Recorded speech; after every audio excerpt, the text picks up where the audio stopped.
সবাইকে জয় যিশু, hallelujah, praise the Lord. তো প্রভু যিশু নামে আশা করি সবাই খুব সুন্দর আছে। ঈশ্বরের আশীর্বাদে ঈশ্বর নতুন দিন দেখতে সাহায্য করেছেন, যদিও বা হয়তো একটু মেঘলা, কারণ সবই ঈশ্বরের সৃষ্টি। এতটাই গরম হচ্ছিল যে সব কিছু ঈশ্বর সৃষ্টি করেছেন, মহান ঈশ্বরকে ধন্যবাদ জানাই।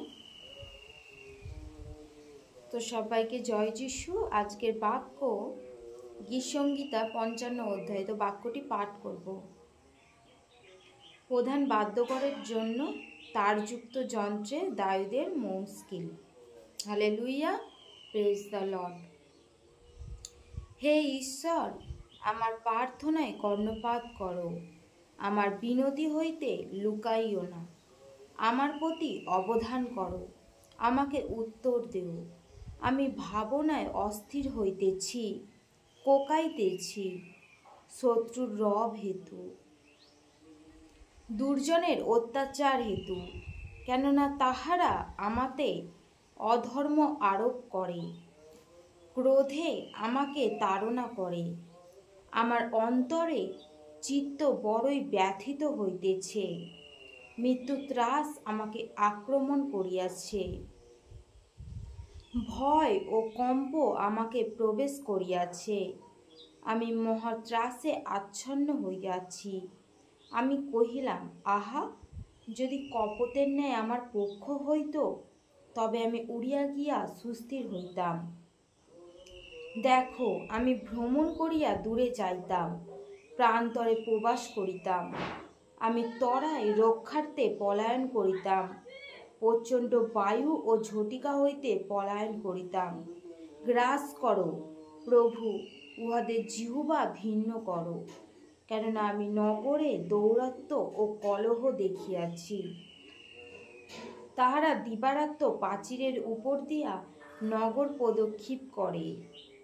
আমার অধর্ম ও অন্যায় তন্মধ্যে রহিয়াছে, তন্মধ্যে দুষ্টতা রহিয়াছে। উপদ্রব ও ছলনা তাহার চোখ ত্যাগ করে না। কোন শত্রু যে আমাকে তিরস্কার করিয়াছে তাহা নয়, করিলে আমি তাহা সহিতে পারিতাম।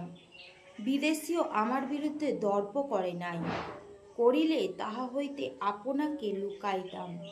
কিন্তু আমার সমকক্ষ মনুষ্য যে তুমি, আমার মিত্র ও আমার আত্মীয়, তুমি তাহা করিয়াছ। আমরা একত্র হইয়া মধুর যন্ত্রণা করিলাম, আমরা সদলে ঈশ্বরের গৃহে গমন করিতাম।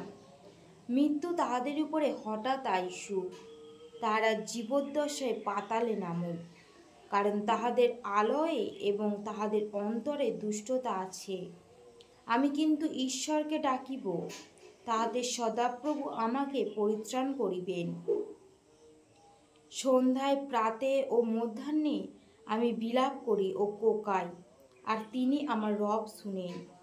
তিনি আমার প্রতিকূল যুদ্ধ হইতে আমার প্রাণ কুশলে মুক্ত করিয়াছেন, কারণ অনেকে আমার বিপক্ষ ছিল। ঈশ্বর শুনিবেন, তাহাদেরকে উত্তর দিবেন। তিনি চিরকালাবধি সমাসীন, উহাদের পরিবর্তন হয় নাই, আর উহারা ঈশ্বরকে ভয় করে না। ওই ব্যক্তি আপন মিত্রদের বিরুদ্ধে হস্ত তুলিয়াছে, আপন নিয়ম লঙ্ঘন করিয়াছে। তাহার মুখ নবনীতের ন্যায় কোমল, কিন্তু তাহার অন্তঃকরণ যুদ্ধময়। তাহার বাক্য সকল তৈল অপেক্ষা চিক্কণ, তথাপি সে সকল বিকশিত খড়গস্বরূপ। তুমি সদাপ্রভুকে আপনার ভার অর্পণ করো, তিনি তোমাকে ধরিয়া রাখবেন, কখনো ধার্মিককে বিচলিত হইতে দিবেন না। কিন্তু হে ঈশ্বর, তুমি উহাদেরকে বিনাশের কূপে নামাইবে। রক্তপাতী ও ছলপ্রিয়েরা আয়ুর অর্ধকালও বাঁচিবে না, কিন্তু আমি তোমার উপরে নির্ভর করিব। হালেলুয়া। ঈশ্বরের বাক্য কি বলছে? ঈশ্বরের উপরে সমস্ত ভারকে ঈশ্বরকে অর্পণ করতে বলছেন। কে ধরে রাখবে? সেই ঈশ্বর আমাদের ধরে রাখবে। কোনো মানুষের উপরে আমরা ভার দিয়ে শান্তিতে ঘুমাতে পারি না, আমরা সেই ঈশ্বরের উপরে ভার দিয়ে কি ঘুমাতে পারি, কারণ ঈশ্বর আমাদের জন্য চিন্তা করেন। প্রথম পিতর 5:7 ঈশ্বরের বাক্য কি বলছে? যে তোমাদের সমস্ত ভাবনার ভার তাহার উপরে ফেলিয়ে দাও, কেননা তিনি আমাদের জন্য চিন্তা করেন।